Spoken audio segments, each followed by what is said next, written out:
Kamaráti, dobre viete, že ja sa nesnažím ťahať politiku do mojich videí, ale občas sa stane niečo, na čo by som veľmi rád zareagoval. A rád by som zareagoval na túto fotku, respektíve na nejakú možno vlnu hejtu a kritiky, ktorá nastala potom, ako táto fotka vyšla vonku.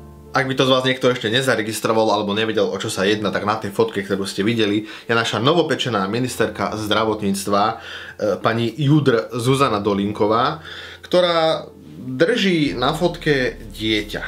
Na čom by nebolo samozrejme nič zlé, že pani ministerka drží na rukách dieťa, ale podľa všetkých informácií sa jedná o predčasne narodené dieťa, ktoré, neviem, možno bolo v inkubátore, možno nebolo, v podstate o toto sa teraz nejedná, jedná sa o to, že držala novonarodené, predčasne narodené dieťa na rukách a nemala žiadne ochranné pomôcky, nemala vypnuté vlasy, nemala dané šperky dole z rúk, mala hodinky a tak ďalej. Možno si teraz viacerí z vás povedali, že no a čo, veď každý drží na rukách dieťa, keď má hodinky, prstenia a tak ďalej.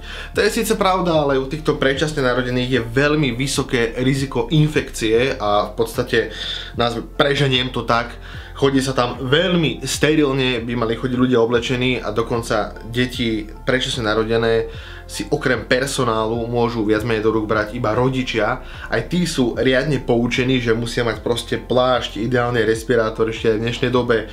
Fakt, všetky šperky, hodinky, náramky, všetko dole, aby sa minimalizovalo riziko tejto infekcie. Jaj, no.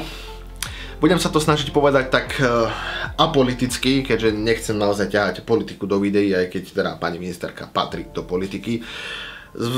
Zvrtla sa vlna hejtu na ministerku, že teda ako si to vôbec dovolila, že nemala ochranné pomôcky, nemala všetky tieto retázky, neviem čo všetko dole.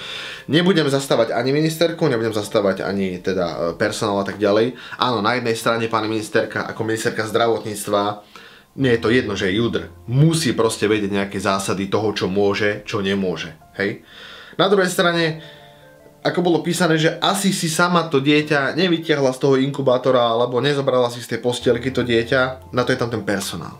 A ten personál, pokiaľ nie je schopný je povedať, že no, pani ministerka Zuzka, opleť sa, daj si toto dole, vypni si vlasy, daj si náhubok a tak ďalej, tak by to malo byť. Je to jedno, že je to ministerka, alebo by to bol premiér, alebo ja neviem kto iný, proste platia nejaké pravidlá, ktoré majú byť. Pokiaľ dokáže ten personál proste inštruovať, a nazviem to tak možno teraz prehnanie, že buzerovať tých rodičov, buzerovať v tom dobrom, hej, pretože ten personál je tam na to, aby chránil tie deti, pretože tým, že sú predčasne narodené, nemajú dovyvinuté rôzne ochranné proste systémy, funkcie a tak ďalej, nedokážu proste príjmať mliečko, možno majú narušenú nejakú termoreguláciu, ja neviem, proste sú to naozaj veľmi krehké bytosti, kde stačí malá infekcia a proste tie deti zomrú, hej, takže ten personál je tam na to, aby proste dohliadal, aby každý, kto tam príde, tak aby bol proste inštruovaný, oblečený, aby robil všetko tak, ako má.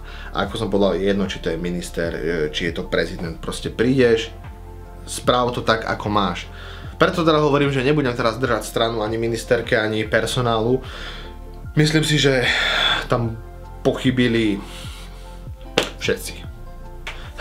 A preto sa tomu venujem, lebo mi príde prazvláštne, že v dnešnej modernej dobe, kedy naozaj sa proste bazíruje na oveľa väčších kravinách, ktoré nemajú zmysel a potom sa stane niečo takéto, že sa zanedbá takáto vec. Neviem, no proste je to také veľmi zvláštne, trošku ma to hnevá, že je to tak, ale kto som ja, aby som s tým ja niečo spravil. Ja môžem na to natočiť nejakú možno takúto reakciu, môj pohľad. A to je asi tak všetko.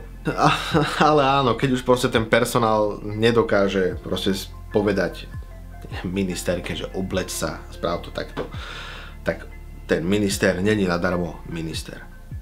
Tá ministerka, nie je jedno, že je to právnička, že je to podnikateľka, ale neviem čo. Proste je to ministerka zdravotníctva, musí proste vedieť. A toto sú také hlavné zásady, hej, že proste aby naozaj nedošlo k nejakému pochybeniu a ako minister by to mala vedieť, ale asi žiaľ to tak nie je. To je jedno, že ona potom stiahla tú fotku, proste stalo sa to, ja dúfam, že teda to malé predčasniatko bude OK, že náhodou sa na ňo nenalepí nejaká pliaga, ale proste už som to proste povedal, ako na chybe sú asi všetci. Na chybe je ministerka, mala to vedieť, čo má robiť, aj keď ju neupozornia. Na chybe je personál, pretože mali ju upozorniť bez toho, či je to ministerka alebo niekto.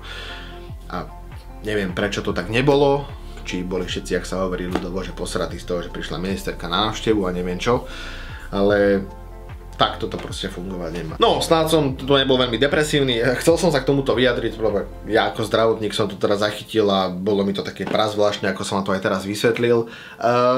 Budem rád, keď napíšete nejaký komentár pod video, čo si o tom myslíte vy. My sa vidíme niekedy pri ďalšom videu, ktoré bude už určite na inú nôtu. Takže vidíme sa niekedy na budúce. Buďte zdraví, dodržiavajte pravidlá, ktoré sú, aj keď ani ja nie som svätý a tiež častokrát nedodržiavam nejaké pravidlá. Priznávam to, hej, ale toto sú veci, ktoré, taký high level pravidel, ktoré by sa naozaj mali dodržiavať, pretože tam ide fakt o zdravie a o ľudský život. A my sa vidíme na budúce. Čaute.